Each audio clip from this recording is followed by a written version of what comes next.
צדיק.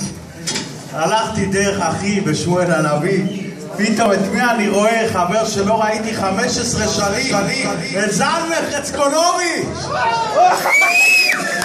הוא אומר לי, 15 שנים לא ראיתי. והיינו חברים עם מירון, מאומן, אני לא אלוף כמוהו, בכל העולם. אבל כמה שהספקתי והייתי, כבוד הרב חכם, הרב קלוגר פה, והרב דוידוביץ', תראו. אז באמת, במסירות נפש, ישנתי גם היום ואמרתי על חצקונוביץ'. אחמן אותה חזן, תן לנו את החזנות.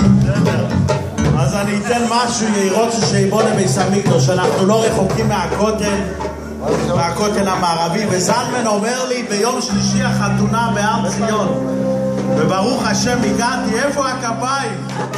שלמה.